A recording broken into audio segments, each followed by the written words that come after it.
கதைச்சரம் நேயர்களுக்கு அன்பார்ந்த வரவேற்புகள். இன்று நாம் பார்த்தசாரதி அவர்களின் பொன் விலங்கு என்ற நாவலை காணவுள்ளோம்.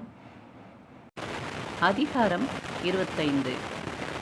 அன்று மாலை 5:30 மணிக்கு நிர்வாகி பூபதி அவர்களின் வீட்டுத் தோட்டத்தில் கல்லூரி ஆசிரியர்களையும் அலுவலர்களையும் தேநீர் விருந்திற்கு அழைக்கும் சர்க்குலர் ஒன்று வந்தது.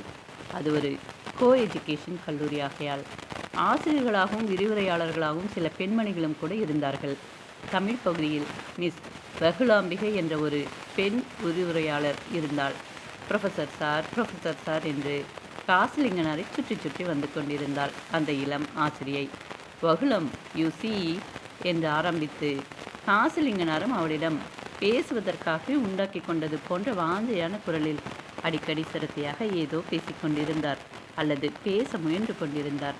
அங்கு வந்து சேர்ந்த முதல் வினாடியிலிருந்து ஒவ்வொரு அசைவிலும் பார்வையிலும் எதையும் தப்ப விட்டு விடாமல் அந்த கல்லூரியையும் அங்குள்ள மனிதர்களையும் சற்று புரிந்து கொள்ள தொடங்கியிருந்தான் சத்தியமூர்த்தி. தோற்றத்தில் அழகும் புத்தியில் திறமையும் உள்ள இளம் ஆசிரியர்கள் மாணவர்களை கவர்ந்து வசப்படுத்தி கொண்டு விடுவார்களோ என்று பயப்படுகிற ஒரு முதல்வர். எல்லா வேளையிலும் ராகு காலத்தை தவிர வேறெதையும் அக்கறையோடு தேடி பார்க்க விரும்பாத ஒரு ஹெட் கிளார்க். தமிழை ஆங்கிலத்தைப் போலவும் ஆங்கிலத்தை தமிழைப் போலவும் உச்சரிக்கக்கூடிய ஒரு தமிழ் பேராசிரியர். அடிக்கடி அடக்க முடியாமலும் தவிர்க்க முடியாமலும் ஏதோ புதுமையை பார்க்கிறவர்களைப் போல தன் பக்கம் திரும்பி பார்க்கிற சக ஆசிரியர்கள் எல்லோரையும் மனதில் அளந்து நிறுத்தி கொண்டிருந்தான் அவன். இடைவேளைக்கு பின் தமிழ் டிபார்ட்மெண்ட் அறையிலிருந்து புறப்பட்ட எல்லா ஆசிரியர்களும் பொதுவாக தங்கி ஓய்வு கூடத்திற்கு சென்றான் சத்தியமூர்த்தி. முதல் நாள் இரவு பஸ்ஸில் உடன் பயணம் செய்த பொருளாதார விரிவுரையாளர் தாமாகவே அவனை தேடி வந்து வலுவில் பேசத் தொடங்கினார். அவன் கேட்காமல் இருக்கும் பொழுதே அவராகவே கல்லூரி நிர்வாகி பூபதியை பற்றியும் முதல்வரை பற்றியும் ஏதேதோ அபிப்பிராயங்களை தெரிவிக்கலானார். பூபதி ரொம்ப ஷார்ட் டெம்பர் மேன். அவர் நல்லதை கொண்டாடும் போது பிறர் சந்தேகப்படும்படியாக அளவு மீறி கொண்டாடுவார். இது நல்லதில்லையே என்று பிறர் வெறுக்கிறவற்றை அவர் நல்லதில்லை என்று புரிந்து கொண்டு வெறுக்க அதிக நேரம் பிடிக்கும். திடீரென்று கல்லூரிக்கு வருவார். விரிவுரையாளராகவோ மாணவர்களோ அறியாதபடி வகுப்பறைகளுக்கு வெளியே நின்று விரிவுரைகளை கேட்பார். எந்த விரிவுரையாவது அவரை மிகவும் கவர்ந்து விட்டதோ அந்த விரிவுரையை நிகழ்த்திய ஆசிரியரை அவர் கொண்டாடி போகிற வேகத்தை பார்த்து மற்றவர்கள் எல்லாம் அவனை வெறுத்து பொறாமைப்படுகிற அளவுக்கு செய்து விடுவார். பெருக்கத் தொடங்கினாலும் அப்படித்தான். ஒன்றை விரும்புவதிலும் சரி வெறுப்பதிலும் சரி அவர் போய் நிற்கிற எல்லை எதுவோ அது மற்றவர்கள் அணுக முடியாததாக இருக்கும். அவருடைய மகிழ்ச்சியையும் தாங்கி பொறுத்து கொள்ள முடியாது, கோபத்தையும் தாங்கி பொறுத்து கொள்ள முடியாது. Man of mood. நிரம்ப எக்ஸைட்மெண்ட் உள்ளவர். குண்டூசி குத்துகிற நேரத்தில் மாறிவிடுவார். ஏன் மாறினார் என்ற காரணமும் கண்டுபிடிக்க முடியாதபடி மாறிவிடுவார். அதனால் என்ன சார், மனிதர்கள் தாங்களும் பலாப்பழங்கள் உள்ள வெறும் மனிதர்களாகவே இருக்கிறவரை இன்னொரு மனிதனை பற்றி இப்படி விமர்சனம் செய்து என்ன ஆகப் போகிறது என்று அந்த பேச்சை அவ்வளவில் நிறுத்த முயன்றான் சத்தியமூர்த்தி. அப்படியும் அவர் தமது பேச்சை நிறுத்தவில்லை. உங்களுக்கு தெரியுமா மிஸ்டர் சத்தியமூர்த்தி, எல்லா லெக்சரர்களும் சேர்ந்து நம்முடைய பிரின்சிபாலுக்கு கிராக்கடைல் என்று பேர் வைத்திருக்கிறோம். அந்த முதலையின் ரூம் பக்கம் போனால் அப்புறம் ஒரே கஜேந்திர மோட்சம்தான். அப்படியே ஆளை கவ்வி குதறிவிடும் குதிரி. கடிப்பட்டவர். எந்த நாராயணமூர்த்தி கூவி அழைத்தும் பயனில்லை. ஹெட் கிளார்க் பெரிய முதலைக்கு அனுசரணையாக இருக்கும் ஒரு குட்டி முதலை. ஆனால் ராகு காலம் குளிகை காலம் பார்த்து சரிபார்த்து கொண்டு அப்புறம் கடிக்கிற குட்டி முதலை என்று மனதிற்குள் நினைத்து கொண்டு சிரித்தான் சத்தியமூர்த்தி. மல்லிகை பந்தல் கல்லூரியை பற்றி நாடு முழுவதும் நல்ல பெயர் பரவியிருந்தாலும் அங்கேயும் உள்ள அரசியல் நிறைந்திருப்பது அங்கு வந்து சேர்ந்த முதல் தினமாகிய அன்றே சிறிது சிறிதாக புரிந்தது அவனுக்கு. அலைகளே இல்லாத சமுத்திரம் எங்குமே இருக்க முடியாதென்று முடிவுக்கு வந்தான் சத்தியமூர்த்தி. இடம், காற்று முதலியவற்றுக்கு ஏற்ப சிறிய அலைகளாகவோ பெரிய அலைகளாகவோ எப்படியும் அலைகள் இருப்பதுதான் கடலின் லட்சணம் போலும் என்று எண்ணி மன அமைதி பெற முயன்றான் அவன். முதல் தரமான மனிதர்கள் கருத்துக்களை பற்றி பேசி விவாதிக்கிறார்கள். சாதாரணமான மனிதர்கள் நிகழ்ச்சிகளை பற்றி பேசி விவாதிக்கிறவர்கள். மற்ற ரகமான மனிதர்கள் மட்டுமே தனிநபர்களை பற்றி புறம் பேசி விவாதிக்கிறார்கள் என்று ஒரு சீன பழமொழி உண்டு. சத்தியமூர்த்தி இப்பொழுது அந்த பழமொழியை நினைவு கூர்ந்தான். சமூகத்தில் ஒவ்வொரு மனிதனும் இன்னொரு மனிதனை பற்றி சுதந்திரமாக பேசி விமர்சனம் செய்யும் உரிமை தனக்கு வேண்டும் என்று ஆசைப்படுகிறான். அதே சமயத்தில் தன்னை பற்றி பிறர் அப்படி விமர்சனம் செய்ய ஆசைப்படுவதை மட்டும் அவனால் பொறுத்து கொள்ள முடிவதில்லை. பிறரை புரிந்து கொள்வதையும் பிறரை பற்றி சிந்திப்பதையும் சத்தியமூர்த்தி ஒருபோதும் வெறுத்ததில்லை. அவனே பலரை பற்றி எப்படி புரிந்து கொள்ளணும் என்று சிந்தித்திருக்கிறான். ஆனால் ஒவ்வொருவரையும் பற்றி விமர்சிக்க இன்னொருவர் தங்களுடைய சொந்த விருப்பு வெறுப்புகளை தராசு ஆக்கி நிற்பது எவ்வளவு நல்லது என்று விளங்கிக் கொள்ள முடியாமல் தயங்கினான் அவன். சொந்த விருப்பு வெறுப்புகளை அளவு கருவியாக கொண்டு நிறுத்தாமல் சம்பந்தப்பட்டவர்களின் குணங்களையோ குணக்கேடுகளையோ நிறுத்தி விமர்சனம் செய்வதை அவன் வெறுப்பதில்லை. ஒவ்வொரு மனிதனையும் பற்றி சமுதாயமே இப்படி ஒரு விமர்சனத்தை தயாராக வைத்திருக்கும். யாரும் அதை தவிர்க்க முடியாது, அதிலிருந்து தப்பவும் முடியாது. வேறு சிலரை பற்றி ஏதாவது ஒரு சமுதாய விமர்சனம் மொத்தமாக வெளிவராமல் இராது. மனிதனை நல்லவனாகவோ கெட்டவனாகவோ தீர்மானம் செய்கிற உரிமை நல்லதும் கெட்டதும் தன்னிடமே உள்ள ஒரு மனிதனிடம் விடப்படுவதைக் காட்டிலும் பல தனி மனிதர் சேர்ந்து சமூகத்தினரிடம் விடப்படுவது உத்தரவாதமுள்ள காரியம் என்று தோன்றியது.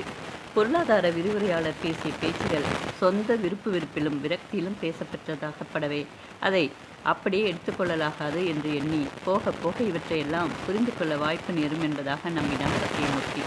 தன்னைப் போலவே புதிதாக வந்திருப்பவரும் பயந்து சுபாவம் உள்ளவராக தோன்றுகிறவருமாகிய பாட்டனி விரிவுரையாளர் ஒரு மூலையில் புது மணப்பெண் போன்ற வெட்கத்தோடு பூசிக்கொண்டே உட்கார்ந்து பிளான்ட் அனாட்டமி என்ற பாட்டனி புத்தகத்தை கர்ம சிரத்தையாக படிப்பது போல பாவித்து கொண்டு அதன் மூலம் மற்றவர்களிடமிருந்து தம்மை பிரித்து காப்பாற்றிக் கொண்டவராக ஒதுங்கியிருப்பதை சத்தியமூர்த்தி கவனித்தான்.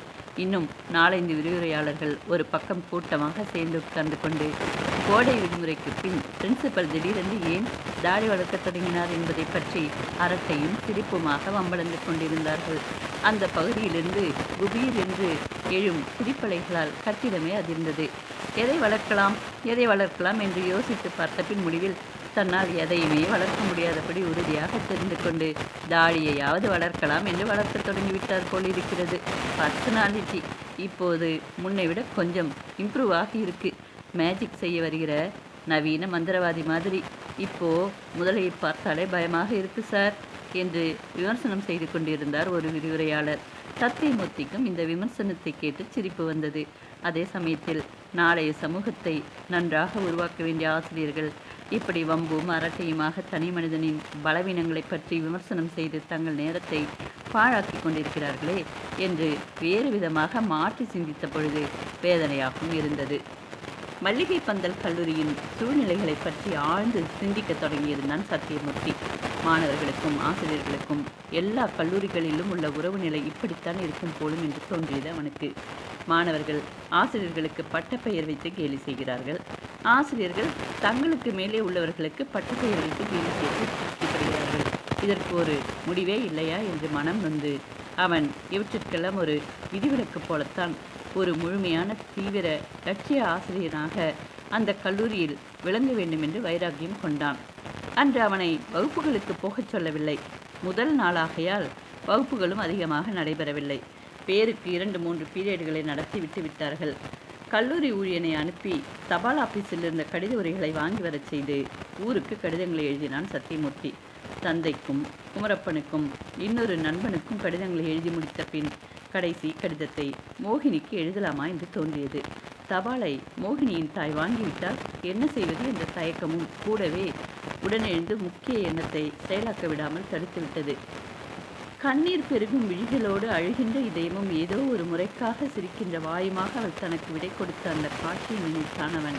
நாம் இருவரும் பிரியும் பொழுது கண்ணீரும் அமைதியுமே இருந்தன என்று கவிதை வரி நினைவு வந்தது. கல்லூரியின் சாயங்கால பாட வேலைகளும் பேராசிரியர்களும் முடிவதற்கு அறிகுறியாக மணியடித்தது. விரிவுரையாளர்களும் பேராசிரியர்களும் ஒவ்வொருவராக எழுந்து புறப்படத் தொடங்கிவிட்டார்கள்.